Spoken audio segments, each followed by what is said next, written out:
Paz do Senhor para todos, seja muito bem-vindo à nossa 7ª videoaula da lição de adolescente, onde hoje nós temos aqui o seguinte título: O que Jesus fez na cruz? Com certeza, ele não somente morreu numa cruz, mas o que ele fez, ao morrer na cruz do Calvário. Colossenses capítulo 1, versículo de número 13 e 14, é a nossa mensagem central da lição de hoje. É preciso entendermos que antes da crucificação, Jesus se reuniu com seus amigos ou discípulos, e mostrou-lhes como seria o futuro deles neste mundo sem a sua companhia física. Após, buscou a face do Pai em oração no jardim do Getsemane. Em seguida, foi preso. Enfrentou um julgamento injusto, no qual foi condenado. Nesta aula estudaremos a história da crucificação e as implicações do sacrifício do Redentor. Você tem ideia do que Jesus passou por amar você? Muito bem. Olha o que ele fez por nós na cruz. Já de início, a lição já deixa claro para a gente o que Jesus fez. Eu citei Colossenses 1, verso 13 e 14, e diz assim o texto: Ele nos libertou do poder da escuridão e nos trouxe em segurança para o reino do seu Filho amado. É Ele quem nos liberta e é por meio dele que os nossos pecados são perdoados. O que precisamos mais? Essa palavra é suficiente. Jesus nos tira do poder das trevas, nos traz em segurança para o reino do Senhor Jesus e nos purifica dos nossos pecados. Obras que eu e você não poderíamos fazer. Como é maravilhoso saber disso. Primeiro ponto da nossa lição diz que ele se entregou por nós. Após a celebração da Páscoa, Jesus se dirige com seus discípulos para um jardim chamado Getsemane. Ali, ele se isola com Pedro, Tiago e João para orar, falar com Deus, preparando-se para cumprir sua missão como Cordeiro de Deus, conforme diz Mateus capítulo 26, versículo 36 e verso 37. Os discípulos, porém, não conseguem orar e dormem durante a madrugada. Jesus se encontra sozinho, isolado, extremamente angustiado. Você consegue imaginar essa cena? Alta madrugada, Jesus sozinho, seus companheiros dormindo. É algo realmente muito profundo, muito terrível, já que Jesus estava em angústia. Jesus encerra seu momento de oração, desperta os discípulos e sai ao encontro do grupo que está vindo prendê-lo. Mateus 26, verso de número 46. Eles são guiados por Judas, que prometeu fazer a identificação de Jesus. Judas havia feito um combinho lá, uma concórdia lá com os inimigos do mestre, dizendo que aquele que ele beijasse seria esse Jesus, que eles o prendessem. Assim ele fez. O grupo, composto por homens armados, chegou preparado para o verdadeiro enfrentamento. Mas o que eles encontraram? Um grupo armado e preparado para o confronto? Pronto para resistir? De forma nenhuma. Jesus estava pronto para se entregar por mim e por você. Jesus estava pronto para dar sua vida, porque ele sabia que depois podia tomá-la de volta. O julgamento. Jesus foi levado para o julgamento. Jesus foi preso sobre um pretexto dos líderes religiosos. Havia uma acusação contra ele. E a acusação contra Jesus era que ele tinha declarado ser rei dos judeus. Assim, Jesus foi julgado pelo Sinédrio, um conselho formado por cerca de 70 líderes de alto escalão do templo. Jesus passou a madrugada sob julgamento e, quando o Sinédrio o concluiu, ele foi levado para ser acusado diante de Pilatos, a autoridade romana que poderia condená-lo à morte. Pilatos o interrogou, mas preferiu abster e enviou Jesus para ser julgado por Herodes, autoridade romana responsável pela Galileia, onde Jesus morou. Entretanto, ele também não pôde condená-lo e o encaminhou de volta a Pilatos. Paralelamente, os líderes religiosos incitavam a população, aumentando a confusão na cidade. Pilatos queria manter a ordem e começou a se preocupar em encerrar o dilema.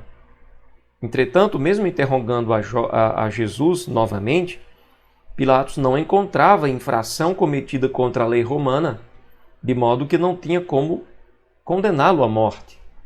De fato, não havia. O que havia sobre Jesus eram obras e mais obras, e todas elas obras boas. Libertação, cura, transformação de vidas.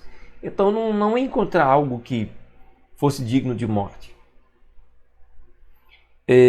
Agora, a fim de agradar a multidão enfurecida e terminar com a confusão que estava sendo fomentada pelos líderes judeus, Pilatos encontrou uma saída jurídica, fazendo uso de uma antiga tradição na qual um preso era libertado na Páscoa. Ele trouxe um criminoso condenado chamado Barrabás e deixou que o povo escolhesse quem seria condenado: Barrabás ou Jesus. A gente encontra esse relato em Mateus 27, do verso 15 ao versículo de número 17. Observe aí que eles colocam diante da multidão um criminoso, um homem realmente condenado pelos seus maus feitos, e outro que nunca havia cometido crime nenhum e que não havia mal feito nenhum. Entende? O que a multidão faz? A multidão enfurecida escolheu condenar Jesus e libertar Barrabás, um criminoso condenado.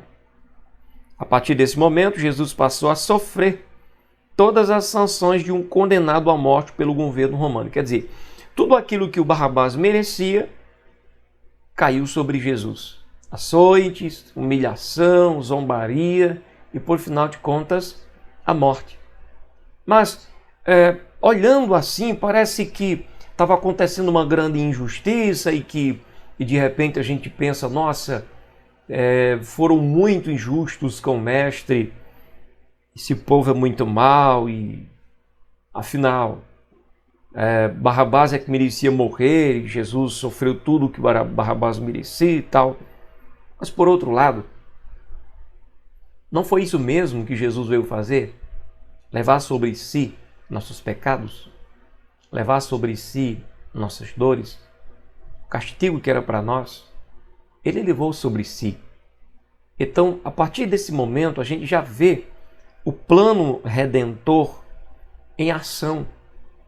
Jesus leva sobre si as culpas, não somente de Barrabás, mas de todos, para que todo aquele que nele crê não pereça, mas tenha a vida eterna. É assim que acontece. Quando você crê em Jesus, seus pecados, Jesus levou sobre si na cruz e você sai livre, isento de qualquer erro ou de qualquer culpa. Ele é o Cordeiro, é o nosso Cordeiro substitutivo.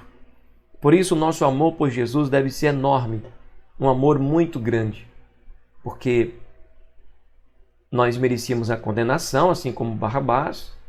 Jesus chega, nos liberta e nos dá liberdade plena. A crucificação. Jesus passou por todo tipo de agressão que seus acusadores se sentiram à vontade para fazer, mediante a permissão de Pilatos. Em seguida, os soldados lhe entregaram a cruz e o levaram até o local da execução. Chegando ao Gólgota, Jesus é crucificado entre dois ladrões. A primeira frase dita por Jesus na cruz é: Pai, perdoa esta gente. Olha que frase linda da parte do mestre. Pai, perdoa essa gente. A essa altura, ele estava transpassado de dor. Muita dor, muito sofrimento, muito escárnio, zombaria, açoite. Mas com o poder do amor, ele abre a boca e diz: Pai, perdoa essa gente. Perdoa porque eles não sabem o que fazem. Jesus libera perdão para você. Jesus liberou perdão para mim. Esse é o nosso Deus amoroso.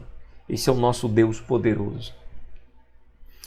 Uma sequência de episódios singulares acontece durante as horas seguintes. Os soldados lançam sorte sobre suas vestes, cumprindo assim uma profecia. Mateus 27, verso 35, faz cumprir uma profecia que falava a respeito de que repartiram sorte com as vestes de Jesus. Segundo acontecimento, ele é alvo de zombaria dos judeus. Mateus 27, versículo 39 ao versículo 42. Terceiro, um dos ladrões o reconhece como Senhor e se reconcilia com Deus. Olha que obra extraordinária agora. Jesus salvando na cruz. Quarto, uma escuridão se estabelece no céu e dura 3 horas. Mateus 27, versículo 45. Cristo clama pelo Pai. Mateus 27, 46. Tendo completado todo o seu sacrifício, Jesus declara: está consumado. E aí, João 19, versículo 30, entrega o Espírito. Estava consumada a obra da redenção. E assim, ele morreu. Imediatamente, o véu do templo se rasgou por completo, de alto a baixo, e dividiu o templo em 2 espaços, representando o impedimento dos homens ao lugar da presença de Deus. Um impedimento esse que agora já não existe mais. O que significa isso? Que nada pode impedir você de adentrar a presença de Deus, já que o véu do templo foi rasgado de alto a baixo, simbolizando que aquilo que servia de impedimento foi tirado do meio, e pelo nome de Jesus, pela fé em Jesus, pela confiança no seu sangue, nós podemos ter relacionamento com Deus na nossa vida diária. Que obra maravilhosa! A pergunta, segundo o título da lição, é: o que Jesus fez na cruz? Esse é o nosso título da lição. O que Jesus fez na cruz? Foi isso que ele fez na cruz. Ele consumou uma obra que deu liberdade para que todos nós pudéssemos ter acesso à presença do nosso Paizão Celestial. Que maravilhoso é poder louvar, bendizer e glorificar o nome de Jesus. O corpo de Jesus foi solicitado por José de Arimateia e por Nicodemos. Esses 2 homens garantiram que ele tivesse um sepultamento digno. Assim, Jesus foi enterrado em um jardim no sepulcro novo, nunca utilizado antes. Tudo isso já tinha sido anunciado pelos profetas e pelo próprio Senhor. Entretanto, esse ensinamento só foi bem compreendido depois do pleno cumprimento. Por isso, as mulheres que seguiam Jesus foram surpreendidas com uma grande notícia na manhã do domingo seguinte. Ao chegarem no sepulcro para cumprirem as tradições de luto, elas se depararam com a maior notícia da história: Jesus não estava ali. O que significa isso? Ele já tinha ressuscitado. A morte não conseguiu vencer o nosso Salvador. Graças a Deus por isso. Imediatamente, elas foram avisar aos discípulos. Eles não puderam acreditar até que viram o sepulcro vazio. Posteriormente, o próprio Jesus apareceu para as mulheres e para os discípulos. Ele conviveu por mais 40 dias neste mundo, foi visto por centenas de pessoas, se alimentou e ainda ensinou antes de subir aos céus. 1 Coríntios 15, versículo 6. Jesus venceu a morte. Ele vive. Que notícia linda, que notícia maravilhosa para mim, para você, para todos nós.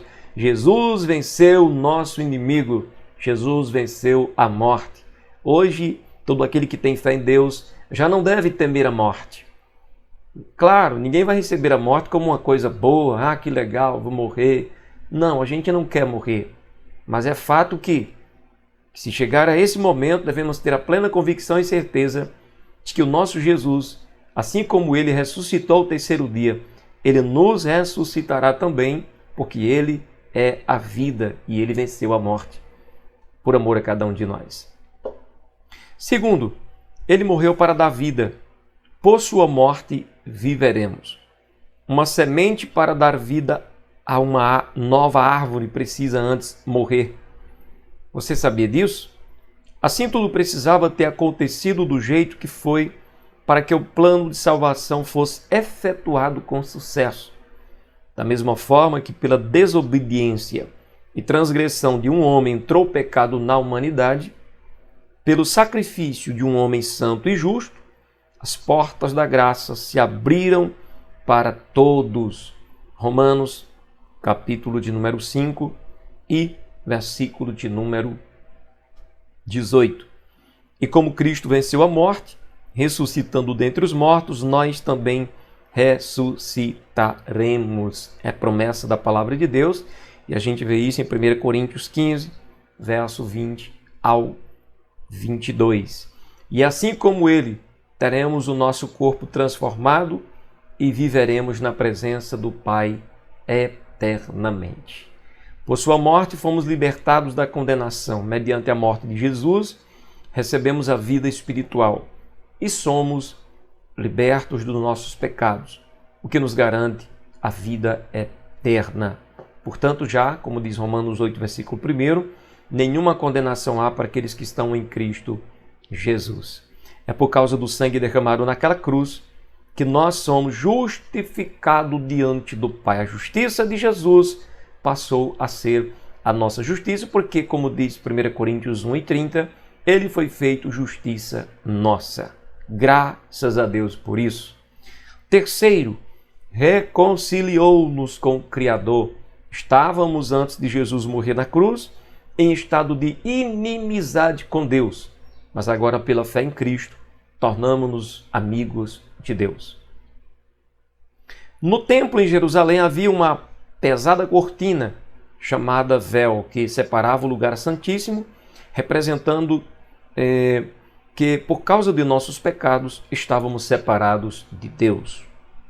Assim, quando Jesus deu seu último suspiro e entregou seu espírito, o véu do templo se rasgou de alto a baixo. Obrigado, Deus! Deus fez isso para demonstrar que o caminho até ele estava aberto definitivamente. Que maravilha! Deus merece ser louvado. Ele mesmo abriu o caminho que nós tapamos. Mas como assim nós tapamos? Sim, com os nossos pecados. Foi a gente que colocou a separação. Não foi Deus que colocou a separação. Nós tínhamos acesso à presença de Deus, mas quando o desobedecemos lá no Éden, essa barreira se levantou entre nós. O Senhor veio, derrubou a barreira e nos convida para ter acesso à sua presença, justificados pelo sangue do Cordeiro. Que maravilha! Agora não precisamos mais de um sacerdote para interceder por nossos pecados.